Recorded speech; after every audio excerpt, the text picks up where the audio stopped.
bertambah pemberian, bertambah kedurhakaan, kelalaian. Itu indikatornya. Tapi secara batin isinya apa? Ya, istidraj. Kan orang sering ngomong nih, ini istidraj nih, bukan nikmat ini. Istidraj itu zahirnya kamu diberi, batinnya engkau tidak diberi. Dari wa may yattaqillah, siapa yang takwa kepada Allah, siapa yang menjaga kesadaran batinnya kepada Allah, Allah ciptakan bagi dia tempat keluar.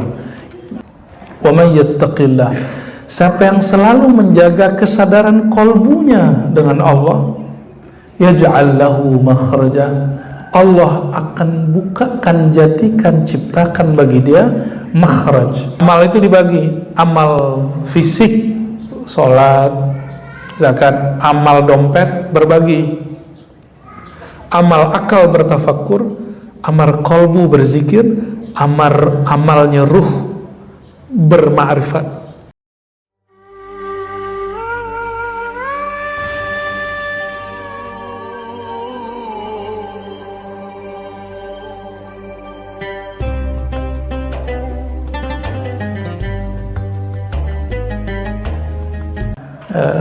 Masih bisa kita jaga dengan waqulu qaulan sadida, ya. Lalu ada ayat yang sering dibaca, surat At-Talaq ayat 2 dan 3. Wa may yattaqillaha yaj'al lahu makhraja, ya, wa yarzuqhu min haitsu la yahtasib. Siapa yang bertakwa kepada Allah, tapi yattaqi itu beda dengan ittaqu. Yattaqi itu kata kerja aktif, berulang-ulang dan diperbaharui. Maka yattaqillah, siapa yang berusaha memperbaharui ketakwaannya, kesadaran hatinya kepada Allah. Urusan rezeki, urusan masalah, itu kita sering stres. Kenapa? Karena tidak ada kesadaran bertuhan. Jadi kalau kita terjemah dengan tadi, wa may yattaqillah, siapa yang selalu menjaga kesadaran kolbunya dengan Allah, yaj'al lahu makhraja, Allah akan bukakan, jadikan, ciptakan bagi dia makhraj. Makhraj itu menjadi salah satu istilah dalam ilmu tajwid, yaitu makharij, itu jamak dari makhraj, tempat keluar huruf. Nyambung nggak dengan qaulan sadida? Ini pemaknaan lain, ya. Makhraj, tempat keluar huruf. Ini tafsir, namanya tafsir isyari, tapi dibenarkan oleh para ulama, ya, berdasarkan ilmu-ilmu yang zahir. Makhraj, tempat keluar huruf. Tempat keluar huruf, kalau keluarnya pas, apa bacaannya? Bacaannya disebut mujawwad, bacaannya bagus. Benar Pak Haji? Jadi bacaan yang disebut bertajwid itu bacaan yang memberikan hak kepada huruf, yang memberikan panjang pendeknya, cara bacanya, kaifiat dan sifat-sifatnya sesuai yang diajarkan oleh baginda Rasulullah SAW. Itu dalam ilmu tajwid, ya. Jadi kalau ada imam suaranya bagus tapi bacaannya nggak enak, kita nggak sebut mujawwad, ya. Imam kita sudah suaranya bagus, bacaannya sesuai dengan makharij, itu enak didengar. Udah pernah dengar nggak orang baca Quran tuh kayaknya pakai irama Sunda gitu, irama Jawa, pakai irama Sudes, tapi hurufnya tidak keluar sesuai dengan tempat keluar. Kita enak nggak dengernya? Kalau yang ngerti enak dengernya, hambar, ya. Apa maksudnya? Wa may yattaqillah, siapa yang melatih kesadaran hatinya, maka dia jika berbicara, Allah jadikan tepat keluar pada tempatnya, ya, tepat keluar pada tempatnya. Ayat ini sering digiring cuma masalah rezeki. Jadi orang itu bertuhan itu urusan duit aja kebanyakan. Kalau bukan urusan duit, urusan masalah, lalu gak bahas-bahas tentang ayat ini. Itu yang menurut saya boleh, tapi jangan sering-sering. Kenapa? Itu namanya memperkosa ayat untuk kepentingan yayasan, fundraising. Ya, itu nggak pantas. Al-Quran itu jangan jadikan dia berkhidmat kepada kita untuk kepentingan kita, tapi jadikan ayat ini kita berkhidmat mencari maknanya. Ya, sudah banyak teman-teman kita yang di dunia NGO menggunakan ayat ini, benar nggak Pak Haji? Dan kita geli loh dengarnya. Loh kok, ini mulai nih fundraising nih. Ayatnya pasti ini, "Wa may yattaqillaha yaj'al lahu makhraja wa yarzuqhu min haitsu la yahtasib." Jadi takwa itu bersyarat jadinya. Takwa itu supaya Allah jadikan jalan keluar. Takwa itu supaya Allah kasih rezeki dari pintu yang tidak terbatas. Begitu kan? Padahal maksud ayat ini nggak begitu. Ayat ini global. Ayat ini jelas. Siapa yang yattaqillah, yang takwa, maka Allah akan yaj'al lahu, Allah jadikan bagi dia makhraja, tempat keluar, nur yang sudah dia bangun, yang Allah kemudian hidupkan di dalam kolbunya, keluar dari kata-katanya, dari fikirannya, nanti baru muncul jalan keluar yang zahir, yang batin dulu. Jadi kajian boleh sama, ayatnya boleh sama, hadisnya boleh sama. Kenapa rasanya beda? Karena ada orang yang Allah jadikan makhraj bagi dia, kata-katanya tepat keluar. Ada orang yang tidak Allah jadikan bagi dia makhraj. Ya, jadi makhraj itu tempat keluarnya kata-kata dan huruf sesuai dengan haknya dan waktunya.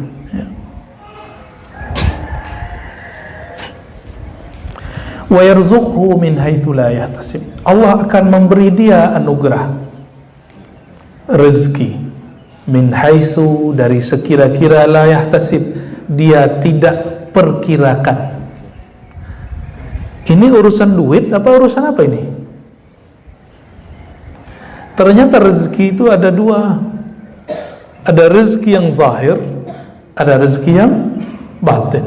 Yang zahir betul, makanan, minuman, anak, pasangan, duit, rumah, kendaraan, pekerjaan, baju, pakaian, fasilitas-fasilitas kesehatan, itu semua disebut dengan wa yarzuqhu min haitsu la yahtasib.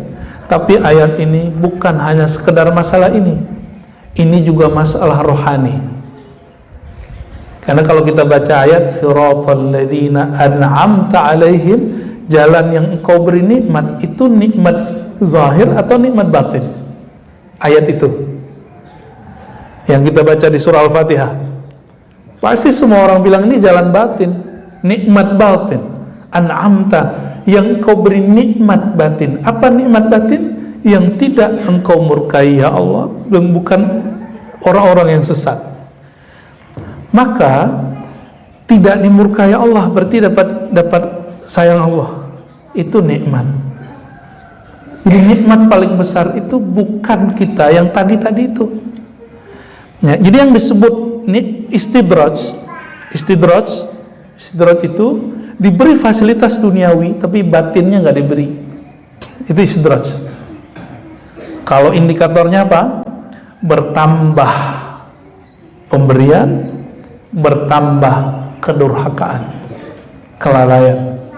Itu indikatornya. Tapi secara batin isinya apa? Ya, istidraj. Kan orang sering ngomong nih, ini istidraj ini bukan nikmat ini. Istidraj itu zahirnya kamu diberi, batinnya engkau tidak diberi. Itu yang disebut istidraj. Bapak Ibu kalau dapat rezeki, kebayangnya menghabiskan dulu atau berbagi dulu?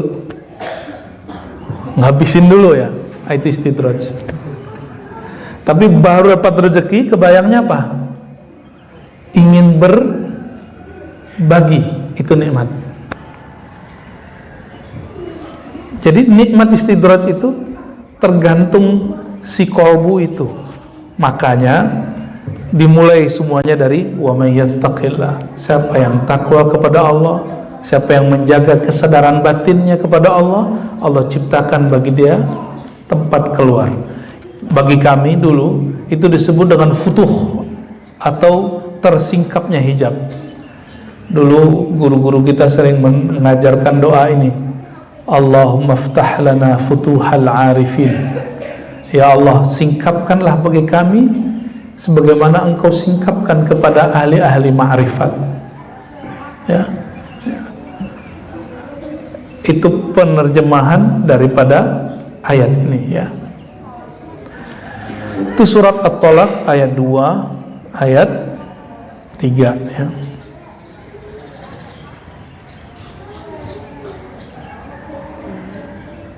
Bukan 2, 3, ini keliru nomornya dia nih, ya. Kemudian surat Al-Anfal, ya.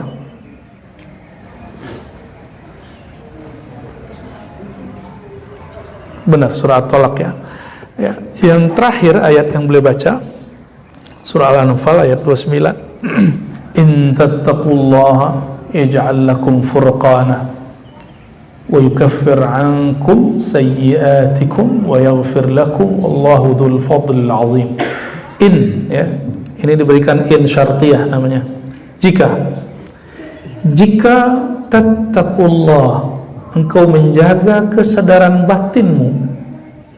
Jadi ketika Nabi SAW ditanya, wahai Rasulullah, jika aku bertemu sesuatu persoalan tapi engkau tidak ada, apa jawaban Nabi SAW? Istafti qalbak, tanya qalbumu.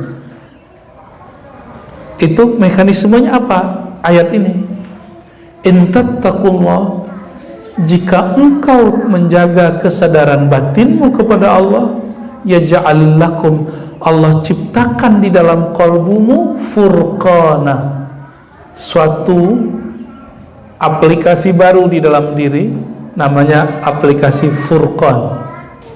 Ya, buah daripada orang menjaga kesadaran batinnya kepada Allah disebut Furqan, pembeda. Furqana, pembeda antara kebaikan dengan keburukan, ya. Tidak semua yang benar itu baik disampaikan. Apa maksudnya? Banyak orang menyampaikan sesuatu kebenaran tapi tidak pada tempatnya. Maka seharusnya kita terima, tapi nggak enak nerimanya. Apakah semua ilmu dapat dikonsumsi oleh anak-anak kita? Enggak, ya, sama. Kita juga nggak akan sebarkan semua ilmu-ilmu yang rahasia, ya. Yang kita sebar-sebar itu yang sudah ada di cetakan kitab aja. Cuma karena orang jarang bahas, dikira kita buka rahasia, padahal ada di kitab semua, ya. Wa yukaffir ankum sayiatikum. Jadi nurullah yang ada di kolbu itu namanya apa? Furqan. Boleh disebut nur Furqan, cahaya Furqan. Nah, itu yang bikin kita bisa bedain.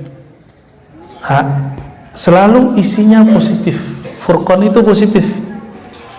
Kalau ada khotib agak aneh ngomongnya, kita nggak berprasangka buruk.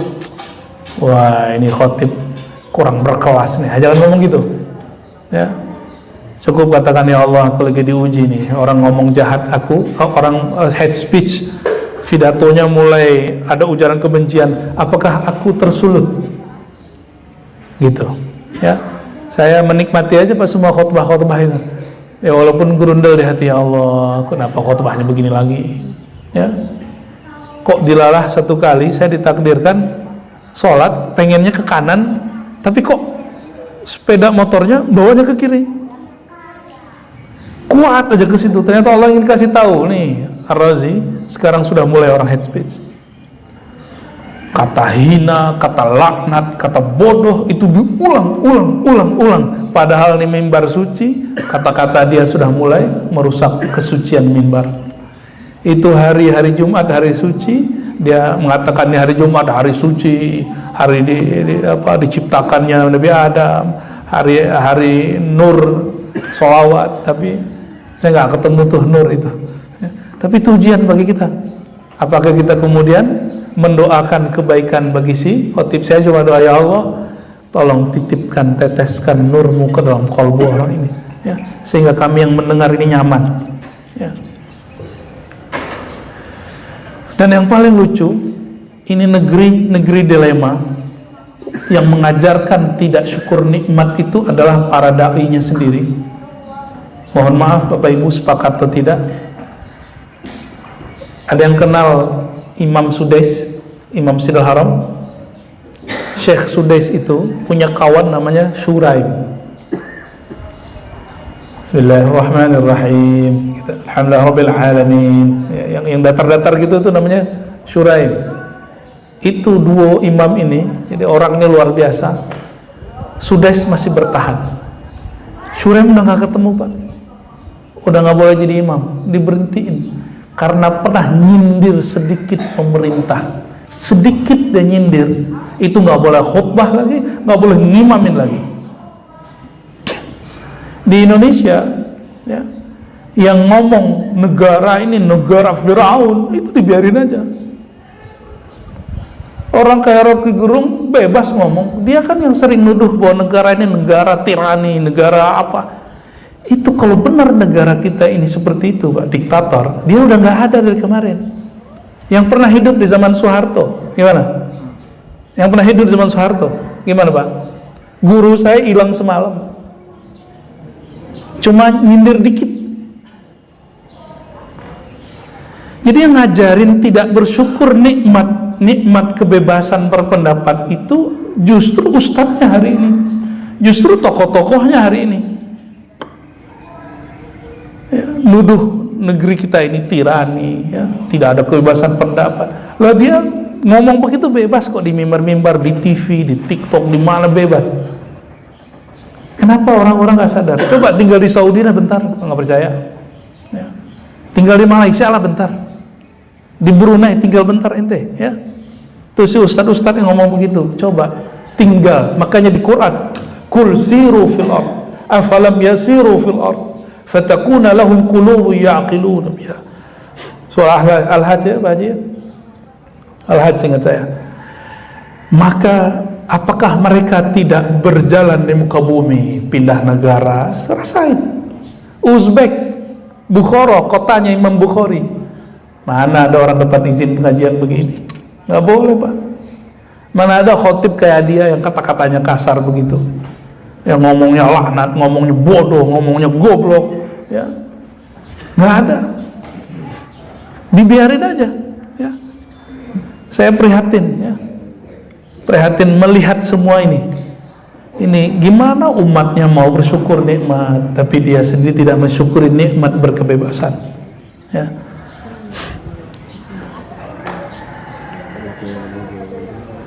Wa yukaffir ankum sayyi'atikum, ya. Nah, nanti silakan rasakan sendiri. Kita sudah mengalami itu beberapa 2 kali, ya. Ya, mau diulangi lagi gak? Nah, rasa di kolbu ini akan menjawab, itu namanya furqan. Ya ja'al lakum furqan.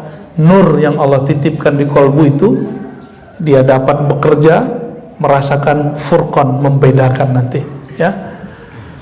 Semoga warga TMP, ya, dan saya, Allah ciptakan di kolbunya nur furqan, amin ya rabbal alamin.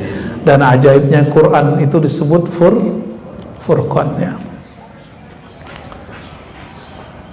Lalu faedah takwa itu setelah diciptakan nur, yukaffir ankum sayyi'atikum, Allah hapus kesalahan kamu, wa yaghfir lakum, Allah tutup semua kesalahanmu. Wallahu dzul fadlil azim. Dengan apa Allah tutup? Bukan dengan hebatmu beramal, tapi dzul fadlil azim, karena dia punya anugerah yang banyak, ya.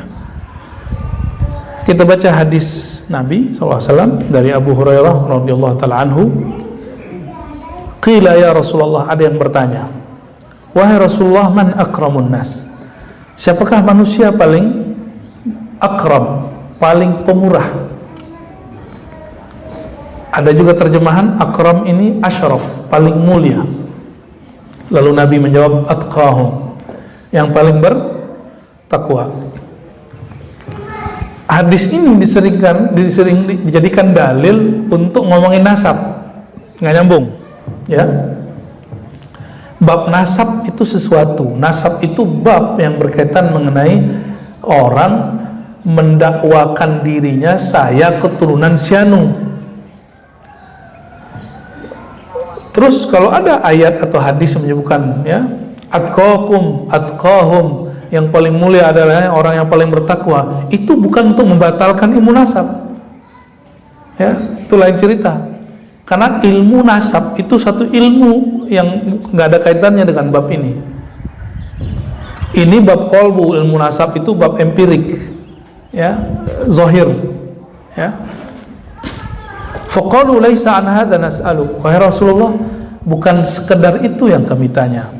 Lalu Nabi jawab, ya, orang paling mulia, paling pemurah, Yusuf Nabiullah, anak Nabiullah, cucu Nabiullah, cucu cicit daripada Khalilullah, yaitu Nabi Ibrahim. Coba, Yusuf itu anak siapa ya? Yusuf bin Yakub bin Ishaq bin Ibrahim. Nabi nyebutnya Yusuf Nabiullah bin Nabiyillah bin Khalilillah. Yang terakhir disebut Khalil, yaitu Nabi Ibrahim. Qalu, lalu mereka bertanya, bukan sekedar itu wahai Rasulullah, laisa an hadza nas'alu. Lalu Nabi SAW bertanya, terus maksud kamu tentang apa? Fa'an ma'adinil Arab, apakah tentang orang Arab? Tas'aluni, kamu bertanya? Maka Nabi mengatakan, khiyaruhum, orang Arab paling mulia di zaman jahiliyah, lalu masuk Islam, maka dia khiyaruhum fil Islam, dia akan mulia dalam Islam idza faquhu, jika mereka mengenal hukum-hukum Allah. Maksudnya apa? Orang murtad, orang Islam masuk mu'alaf, semulia apa mu'alaf itu, sebesar apa kemuliaan dia sebelumnya. Maka kalau orang biasa masuk Islam nggak booming, kalau artis masuk Islam booming nggak? Booming, itu maksudnya. Kalau saintis masuk Islam booming nggak? Saintis, ada ahli sains masuk Islam, oh itu kemudian diputer-puter tuh berulang-ulang. Pendeta masuk Islam luar biasa nggak? Coba kalau orang yang jarang ke gereja masuk Islam, biasa aja, wajar, kamu jarang masuk gereja, ya. Tapi kalau pendeta, misalnya nih, yang mantan pendeta itu siapa? Yahya Waloni gitu, masuk Islam rame. Maka dia kalau ngomong tentang agama dia terdahulu menarik. Tapi kalau dia ngomong akidah, ngomong fikih, ya tentu dia nggak sebagus dia ngomong agama sebelumnya. Itu maksudnya. Coba kalau saya ngomong kristologi, nggak menarik, Pak. Tapi kalau mu'alafnya seorang pendeta ngomong itu menarik. Itu contohnya, ya. Idza faquhu, maka kemuliaan itu bukan berdasarkan nasab, betul. Kemuliaan dalam bab ini kemuliaan yang lain, babnya ini kemuliaan ilmu. Idza faquhu, jika mereka berilmu, punya pemahaman, ya. Faquhu beda dengan faqihu. Faqihu itu sekedar paham, tapi kalau faquhu orangnya menguasai hukum. Hadis kedua kita kejar aja biar dapat hadis semua. Dari Abu Sa'id Al-Khudri radhiyallahu taala anhu, ini juga sahabat yang banyak meriwayatkan hadis. Beliau meriwayatkan dari Nabi SAW. Nabi bersabda, inna dunya hulwatun khadirah, dunia itu hulwah. Hulwah itu manis, asik, bener asik, ya, ya. Khadirah, sangat menyilaukan. Khadirah itu secara harfiah berarti hijau, maksudnya menyilaukan. Wa inna Allah mustakhlifukum fiha, Allah lah yang mengangkat kamu jadi khalifah. Ingat, yang jadi khalifah kita atau jin,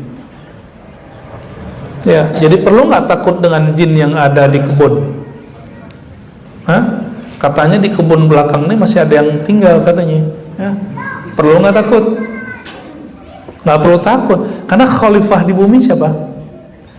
Kalau kita khalifah, dia takut sama kita, dia harus hormat sama kita, nggak usah takut. Cuma biasa rakyat itu membentak pemimpin itu ngecek, ngetes sebenarnya. Ini takut nggak, bisa dikuasai nggak, ya? Bisa dipengaruhi nggak? Ternyata banyaklah kita urusan begini aja udah takut. Gimana ketemu malaikat mungkar nakir? Lebih horor. Apalagi mau ketemu Nabi Khidir, katanya lebih horor lagi banget. Ya. Ini aja nggak lolos ya. Fayanzur kaifa ta'malun. Maka perhatikanlah amal dia. Ya. Amal dalam bahasa Arab itu tidak hanya amal yang kita pahami bahasa Indonesia. Amal itu dibagi, amal fisik, sholat, zakat, amal dompet berbagi, amal akal bertafakkur, amal kolbu berzikir, amalnya ruh bermakrifat. Itu beda-beda tuh. Maka sejauh mana orang beramal, sejauh itulah nur ketakwaannya. Ketika pandemi, orang yang suka sholat tahajud masih ketakutan. Benar gak? Masih cemas, berarti tahajudnya gak bekerja. Berarti di tahajud selama ini belum dengan ruhnya, ya, belum dengan ruhnya. Ya, tapi ada juga yang nekat. Nah, itu gak baik juga ya. Hargai juga orang-orang takut itu. Biar gak kelihatan gitu. Dalam hal ini kita sudah ngeliat banyak orang yang berhaji berkali-kali. Itu pas pandemi kemarin. Ini pada lupa semua kan. Kita, norak bener tuh ya. Kita malu kalau ingat-ingat hari-hari itu ya. Orang-orang tegang semua. Yang kena di Depok bagian mana? Yang takut Depok bagian sini ya. Yang paling aneh, tempat-tempat di kampung-kampung yang jauh dari Depok ikut-ikutan takut. Dan tulisan lockdownnya sudah aneh-aneh. Ya maklum nggak bisa bahasa Inggris, ada lockdown bener ya, ada yang lockdown, ada yang pakai G, lockdown, betul-betul menakutkan. Maka kami dengan kawan-kawan guru-guru dulu waktu itu berinisiatif, kita buka majelis paling horor jam 12 malam sampai jam 3 ya, lumayan itu ya, kajian hikam dulu, karena hikam itu ilmu merawat nur furqan tadi di dalam kolbu ya. Lalu untuk apa ibadah-ibadah kita selama ini kalau dia tidak bisa memuatkan rasa tadi ya, berarti nggak nyampe ke dalam ya. Fattaqud dunya wattaqun nisa. Maka berhati-hatilah terhadap dunia dan hati-hatilah terhadap lawan jenis ya, an-nisa. Hati-hati nih Pak sama istri Pak ya. Ya, ibu-ibu juga hati-hati sama suami. Fa inna awwala fitnati bani Israil kanat fin nisa ya. Karena kekacauan ini dimulai dari ya, fin nisa, perempuan. Ya, maksudnya di rumah tangga kita dulu mulai. Ya, kalau bapak ini berhasil dakwah ke istri, menghadapi istri, itu akan sabar tuh kalau di luar tuh. Ya. Jadi kalau nggak berhasil di rumah, gimana berhasil di luar?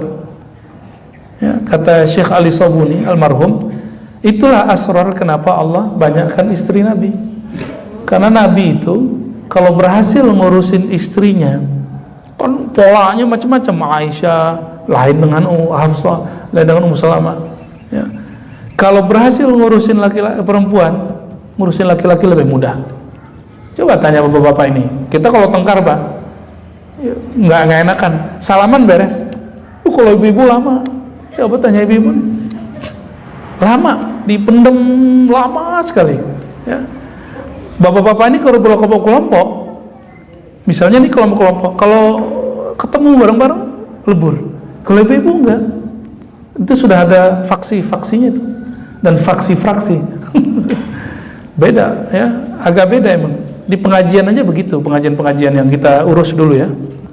Saya kan juga dulu ada majelis untuk ibu-ibu. Itu ada ini, ada kelompok A, ada kelompok B, itu udah beda-beda tuh, omongannya beda. Nanti bajunya gak lain lagi. Kalau udah ngomongin Masya Allah ya. Ini istriku mau protes nih Pak. Tapi dia gak bisa protes, gak megang mic. Paling protes di rumah ya. An Ibnu Mas'ud, dari Ibnu Mas'ud, anna Nabi sallallahu alaihi wasallam kana yaqul, ya, berkata, Allahumma inni as'alukal huda wat tuqa wal afaf wal ghina. Ya, mungkin orang bertanya, Ustadz, Buya, Kiai, ya, itu orang nanya ke kiainya, ke gurunya.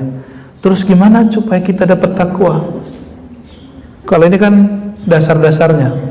Ternyata takwa itu mesti diminta kepada Allah yang menciptakan nur ketakwaan. Ini doanya. Ini favorit saya, doa sejak masih belajar hadis pertama sampai sekarang. Sebelum belajar sama Kiai Ali Mustafa Yaqub, ya, gurunya beliau juga, ya, kami ini seperguruan juga tapi beda tempat, ya.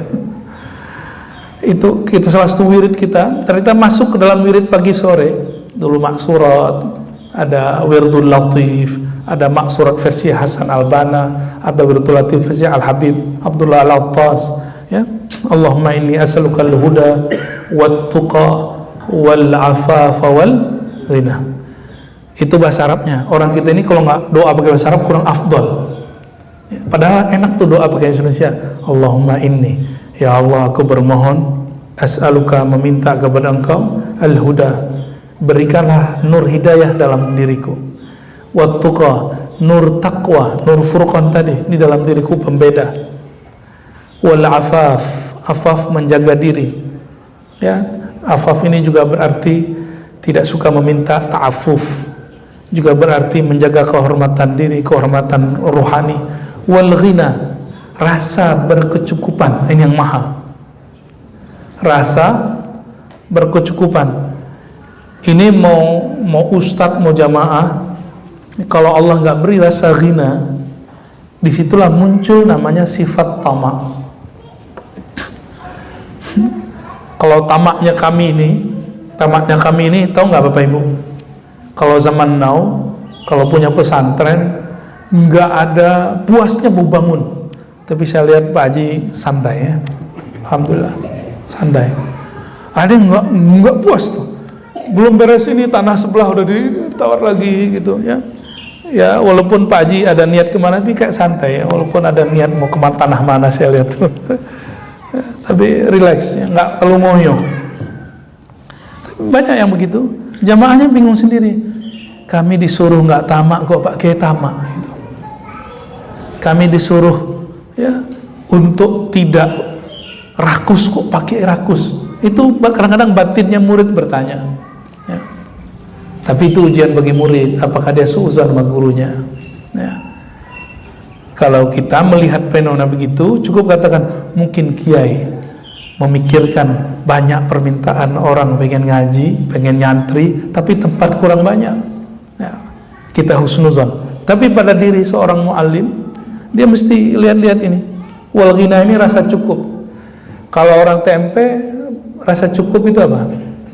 Alhamdulillah. Ini biasanya gini, kalau udah punya rumah, ada aja kurangnya, bener gak? Bener Pak ya? Ada aja kurangnya. Padahal ini sudah sejuk, ya. Dulu pengen rumah yang sejuk, dikasih yang sejuk. Ada aja kurangnya. Pengen dapat kamar sekian, ada lagi yang kurangnya, kamarnya berapa gitu. Kalau nafsiyah, jiwa ini, emang dia nggak ada puasnya. Maka mesti diminta kepada Allah rasa cukup. Jadi ghina itu bukan artinya kaya, tapi rasa cukup. Karena banyak orang yang Allah kayakan secara zahir, tapi tidak Allah berikan rasa cukup di kalbunya. Sekarang itu kan banyak artis-artis bedah rumah, bener gak?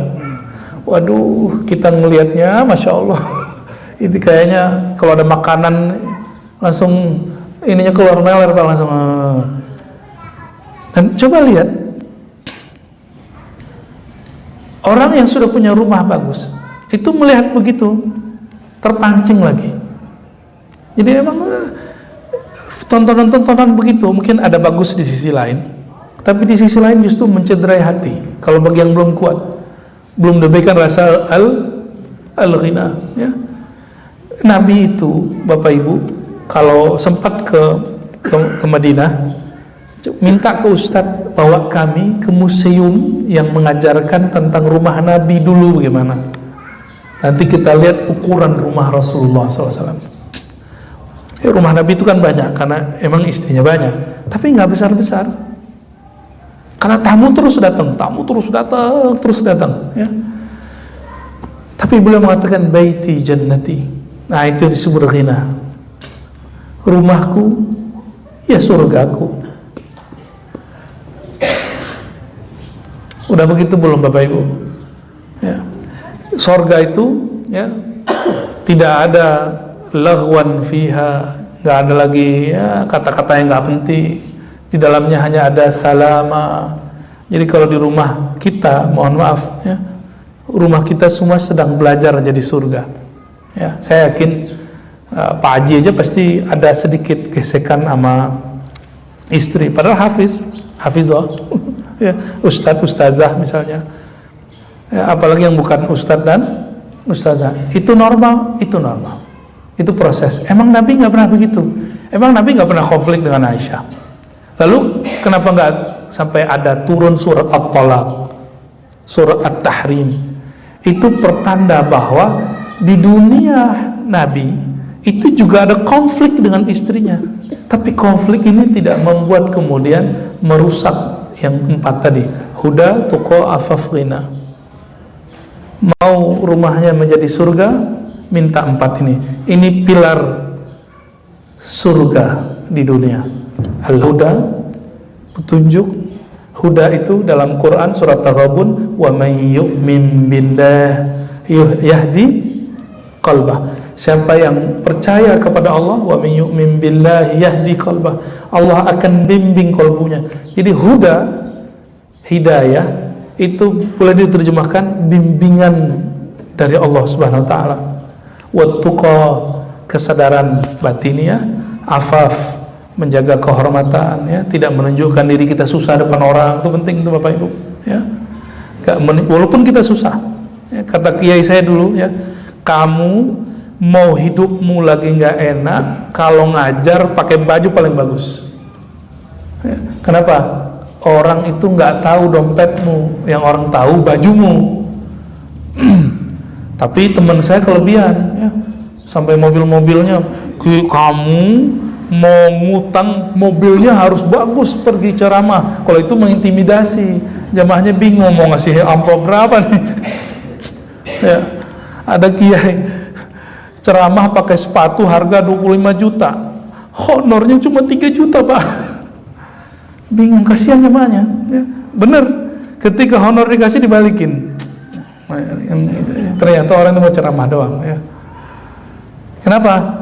Untuk benerin sepatunya nggak cukup itu. Allahumma sholli ala Muhammad. Ada Pak kiai-kiai begitu tuh, ada Pak, ya. Itu kiai-kiai yang mengikuti Imam Syazili, ya. Imam Syazili itu imam kaya, ya, imam yang suka berbagi, ya. Dia punya kerjaan, tapi juga banyak orang nitip ke beliau. Maka beliau juga berbagi. Karena Allah gampang memberi kepadanya, dia juga gampang memberi kepada yang lain. Imam Maturidi, pada dengar Asy'ari Maturidi? Maturidi itu kami ziarah ke sana di daerah Samarkand, ya, Uzbek. Itu daerah tadinya perkebunan. Itu kebun semua punya Imam Maturidi dulu, tapi sekarang udah banyak jadi perumahan. Beliau tanam apa Pak? Anggur. Di sana bukan kurma, anggur, apel, dan sejenisnya. Biasanya panen sekali berapa bulan. Itu dia ngajak orang ngaji. Caranya gimana? Bagi dulu. Jadi dia ngasih orang, baru kemudian dia ajar. Inilah kemudian menginspirasi pendiri Jamaah Tabligh. Jamaah Tabligh itu akidahnya Ahlussunnah riwayat Imam Maturidi. Nah, mazhabnya sama Hanafi. Jadi beliau itu lihat dulu ada orang nggak mau ngaji, terus dipanggil, kamu kenapa mau ngaji? Kira mau ngaji Pak Ustadz, saya ini kerja, duitnya belum cukup, kalau ngaji gimana mau ngasih makan keluarga? Akhirnya, kamu ngaji sama saya, nanti saya gaji. Orang yang ngaji sama dia gaji. Itu pendiri Jamaah Tabligh namanya Maulana Ilyas Al-Kandahlawi, ahli hadis, ahli zikir, ya, penerus ajaran Maturidiyah, ya, dan ahli hadis. Doakan kami juga nanti bisa begitu termasuk haji, ya, insyaallah. Semoga kita semua para muallim ini Allah berikan seperti itu, amin ya rabbal alamin. Kalau nggak sanggup, nah, bersamai orang-orang yang muallim, berbagi bersama mereka, ya, supaya kita bersama dia nanti di surga insyaallah, ya. Hadis terakhir Sebelum hadis terakhir, saya baca hadis man halafa ala yaminin thumma ra'a atqa lillahi minha falyati taqwa. Kita ada nazar, ternyata nazar kita kurang baik, maka boleh ditinggalkan, ambil yang lebih baik. Maksudnya takwa. Misalnya ada orang bernazar, nazarnya itu isinya kemaksiatan. Kalau aku lolos dalam bidang ini, maka aku datang ke bar gitu, aku minum khamar, aku main judi gitu. Itu benar gak tuh? Ya, maka dia cukup puasa 3 hari, lalu dia cukup ganti dengan sholat. Saya sholat atau puasa. Tapi saran saya, jangan suka bernazar, karena itu di luar sunnah Nabi SAW. Hadis penutupnya, an Abi Umamah Sudai bin Ajlan al-Bahili radhiyallahu ta'ala anhu qala sami'tu Rasulullah sallallahu alaihi wasallam yakhtubu fi hajjatil wada. Ini hadis menarik. Kenapa? Ini salah satu hadis terakhir yang didengar sahabat waktu haji wada. Haji wada itu bulan Zulhijjah. Haji wada. Nabi meninggalnya Rabiul Awal. Coba dihitung. Zulhijjah habis, berarti pertengahan masuk awal, berarti 3. Sahabat Nabi ada yang tidak ketemu lagi setelah haji, karena dulu nggak ada YouTube, nggak ada Facebook, nggak ada TikTok, ya, nggak ada telepon, jadi nggak bisa ngecek. Sahabat Nabi yang pulang ke Madinah pun ada yang udah nggak ketemu Rasulullah, cuma sahabat-sahabat khawas yang ketemu Rasulullah SAW. Ya. Apa yang didengar saat Nabi selesai haji wada? Ittaqullah. Ini khutbah Nabi. Jadi memang salah satu sunnah dalam berhaji itu khutbah. Ya. Ittaqullah. Nah, pesan pertamanya apa? Bertakwalah kepada Allah. Ya. Latihlah kesadaranmu, batinmu selalu terhubung dengan Allah Subhanahu wa taala. Wa shallu khamsakum. Lalu jagalah salat 5 waktu. Wa sumu syahrakum. Jagalah puasa di bulan Ramadan. Jadi Nabi nyebut syahrakum. Ramadan itu disebut syahrakum, bulan kalian. Maka ketika ada hadis dhaif menyebutkan Ramadan syahra ummati, hadisnya dhaif, tapi di sahih versi ini, bahwa Ramadan itu bulan umat Nabi Muhammad sallallahu alaihi wasallam. Walaupun hadis yang tadi hadisnya dhaif, tapi yang ini sahih, ya.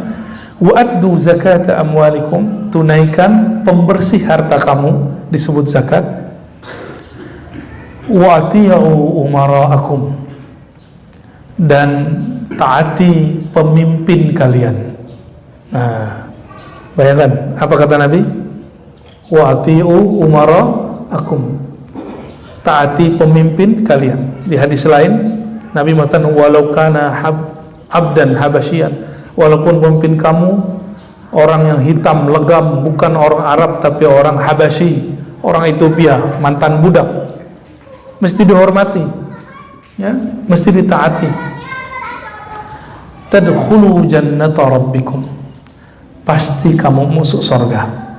Jadi kunci masuk surga sederhana, takwa, tapi dimulai dari takwa, sholat yang 5 waktu, puasa, menunaikan zakat, tapi di situ ada tambahan, atiu umara'akum, taat kepada pemimpin. Artinya apa, Bapak Ibu? Hari ini jangan pahami ikut berpartisipasi dalam politik itu bukan bagian dari agama. Berpartisipasi untuk negara ini, yaitu mentaati peraturannya, ya, itu bagian daripada perintah Rasulullah Shallallahu Alaihi Wasallam. Itulah sebabnya Islam bukan ajaran yang sekuler. Islam selalu membersamai persoalan-persoalan politik, tapi tidak boleh mempolitisasi Islam, ya. Semoga Allah Ta'ala memberkahi kita semua, memberkahi ulama-ulama kita, umara-umaranya, habaib-habaibnya, para kiai-kiainya, pesantren-pesantrennya, guru-guru ngajinya, orang-orang yang berkhidmat untuk negeri ini, orang-orang yang sedang mengajari umat untuk mengenal Allah. Nasallallahu al-afwa wal afiyah. Allahumma wa billahi taufiq wal hidayah. Subhanakallahumma wa bihamdika asyhadu an la ilaha illa anta astaghfiruka wa atubu ilaik. Assalamualaikum warahmatullahi wabarakatuh.